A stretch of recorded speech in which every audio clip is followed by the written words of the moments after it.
बात इतने कॉम्प्लेक्स तरीके से कही गई है कि बच्चे उसे समझ ही नहीं पा रहे हैं। इसके लिए जब आपको बोर्ड का टॉपर बनना है तो सबसे जरूरी है कि आपका जो आंसर है उसकी प्रेजेंटेशन स्किल आपको पता होनी चाहिए। ये बताओ कि हमें तो सीबीएसई का टॉपर बनना है, हमें तो 99% 100% लेकर आना है, तो आखिरकार इन मार्क्स को, इन 100% को हम कैसे स्कोर कर सकते हैं? आपको पता है, आज ना मैं आपके कई सारे मैसेजेस पढ़ रही थी और उसमें मुझे एक क्वेश्चन जो ऐसा लगा, जो काफी ज्यादा बच्चों को परेशान कर रहा है, वो ये है कि हम क्लास 12th के बच्चे क्या सिर्फ और सिर्फ एनसीईआरटी पढ़कर सीबीएसई बोर्ड के टॉपर बन सकते हैं? तो चलिए आज मैं आपकी इसी ही सबसे बड़ी समस्या की बात करते हैं कि is NCERT is enough for class 12 board preparation, जो कि हर क्लास 12th के बच्चों के लिए कहीं ना कहीं एक बहुत बड़ा सवाल बन चुका है। So hello and welcome my dear student, this is Ayushi Chauri and welcome to next topper humanities, जहां हम बनाते हैं देश का भविष्य। तो अगर हम बात करें एनसीईआरटी की,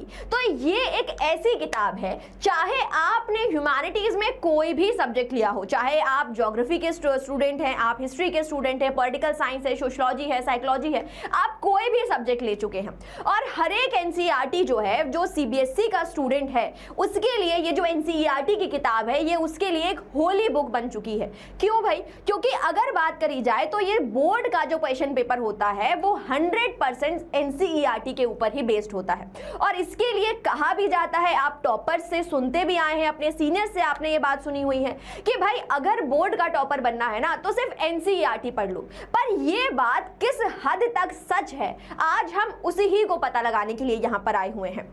देखिए बेटा, आप किसी भी धर्म के हैं और उस धर्म की जो होली बुक है, ठीक है, चाहे हम कुरान की बात करें, चाहे हम गीता की बात करें, चाहे हम पुराण की बात कर लें, हम रामचरितमानस की बात करें, हम बाइबल की बात करें, या फिर हम गुरु ग्रंथ साहिब की बात करें, हर धर्म की जो यहाँ पर होली बुक होती है, उन सभी में अलग अलग यहाँ पर दोहे होते हैं, वर्सेस होते हैं, जो आपको धर्म के बारे में बताते हैं। बट क्या आपने ये बात सोची है कि अगर आप उस किताब की उन वर्सेस को एक बार पढ़ते हैं तो हर उस दोहे का मतलब आप एक ही बार में समझ गए थे? जी नहीं, हर उस दोहे के मतलब को समझने के लिए आपको एक टीचर की जरूरत थी, आपको एक गुरु की जरूरत थी जिसने आपको उस दोहे का सही मतलब बताया हुआ था। तो कुछ ऐसा ही एनसीईआरटी के साथ भी है। एनसीईआरटी के साथ भी जब आप बच्चा है ना, जब आप एज अ स्टूडेंट एनसीईआरटी को पढ़ते हैं तो यहाँ पर इसका हर एक शब्द जो है वो बच्चे को समझने में काफी मुश्किल होती है, और उसे लगता है कि शायद इस किताब का हर एक वर्ड जो है वो मेरे लिए इंपॉर्टेंट है, तो वो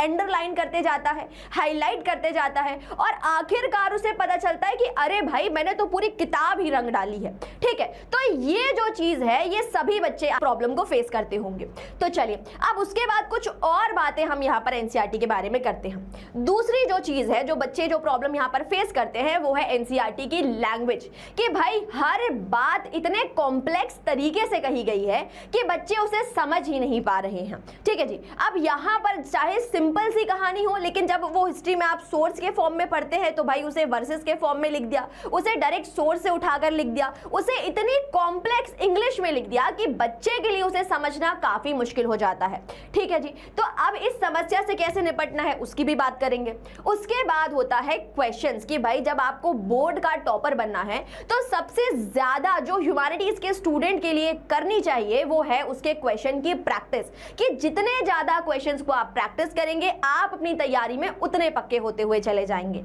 लेकिन अगर हम एनसीईआरटी की बात करें तो भाई वहां तो सिर्फ मुट्ठी भर ही क्वेश्चन है, सिर्फ थोड़े बहुत ही क्वेश्चन आपको वहां पर देखने को मिलेंगे, और इसके चांसेस भी बहुत कम होते हैं कि जो एनसीईआरटी के क्वेश्चन है वो एज इट इज आपको एग्जाम में देखने को मिल जाए, क्योंकि सीबीएसई जब आपका क्वेश्चन पेपर सेट करती है तो वो पूरे चैप्टर को एनालाइज करके कहीं से भी बीच में से क्वेश्चन आपसे उठाकर पूछ लेती है। तो इस कारण से वो बच्चे जो सिर्फ और सिर्फ एनसीईआरटी क्वेश्चन की प्रैक्टिस कर रहे हैं वो इस दुविधा में यहां पर फंस जाते हैं कि भाई आखिरकार अब क्या कर रहा है।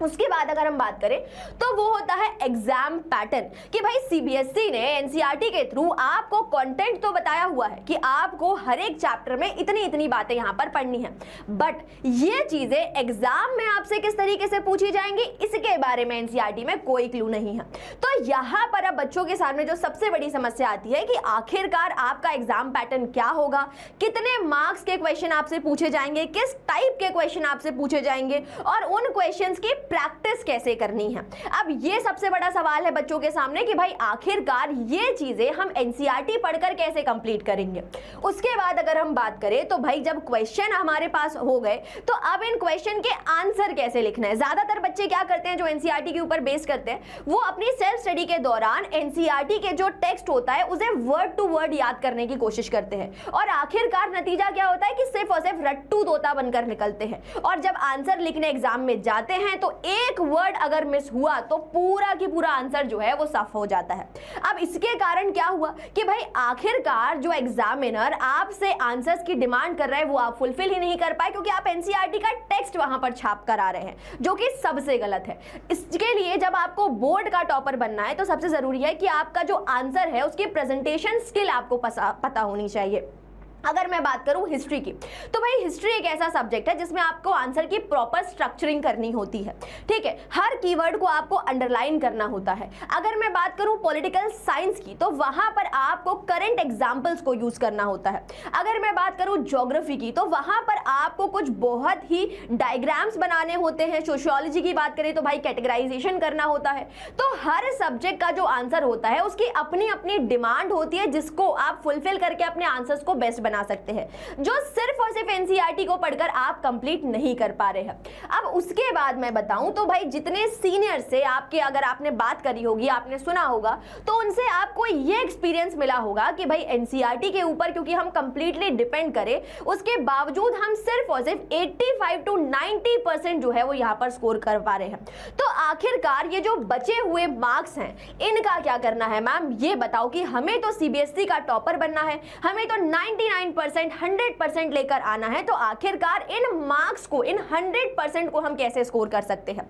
अब इसके लिए अगर मैं आपको बताऊं बेटा, तो इसके लिए आपको चाहिए है एक्सपर्ट गाइडेंस। आपको कुछ ऐसे टीचर्स चाहिए हैं, आपको एक ऐसा कंट्रोल्ड एनवायरनमेंट चाहिए है जहां पर आपके पास हर एक सब्जेक्ट का एक स्पेशलिस्ट हो, जो आपको एनसीईआरटी का एक एक शब्द का मतलब बताए, जो आपको एनसीईआरटी को इतने इजी लैंग्वेज में समझा दे कि एनसीईआरटी जो है वो आपकी रूह में बस जाए, आपको इतने सारे क्वेश्चंस की प्रैक्टिस करा दे कि भाई आपको लगे कि इस चैप्टर से चाहे जो भी क्वेश्चन आ जाए, अगर आ जाए तो मैं तो बिल्कुल कर दूंगा। आपको जरूरत है कुछ ऐसे लोगों की जो आपके आंसर्स को चेक करे और उसमें आपकी गलतियां बताए कि आखिरकार आपकी कमी कहां हो रही है।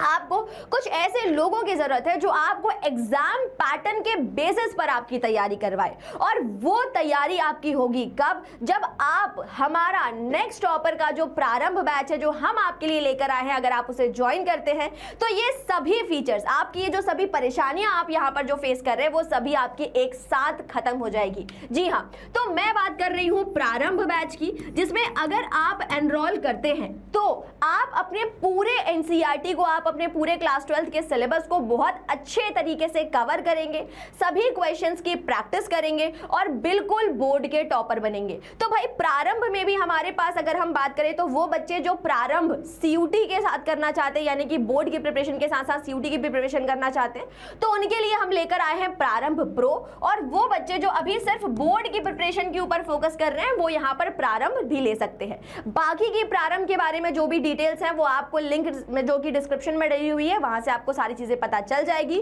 और सबसे अच्छी बात अगर मैं आपको यहां पर बताऊं तो अभी कूपन कोड चल रहे हैं, तो यहां पर आपको प्रारंभ प्रो पर 1000 रुपीज का डिस्काउंट मिल रहा है, और अगर हम प्रारंभ की बात करें तो उसके ऊपर आपको 500 रुपीज का डिस्काउंट मिल रहा है, जो कि बहुत लिमिटेड समय के लिए आपके लिए अवेलेबल है। तो आप जाकर ये सभी डिटेल्स देख सकते हैं और अपनी बोर्ड की तैयारी में 4 चांद लगा सकते हैं, और वो दिन दूर नहीं है जब आप भी बोर्ड के टॉपर बनेंगे। इसी के साथ मिलते हैं आपसे अगले वीडियो में। टिल देन पढ़ते रहिए, आगे बढ़ते रहिए। Thank you so much, bye bye.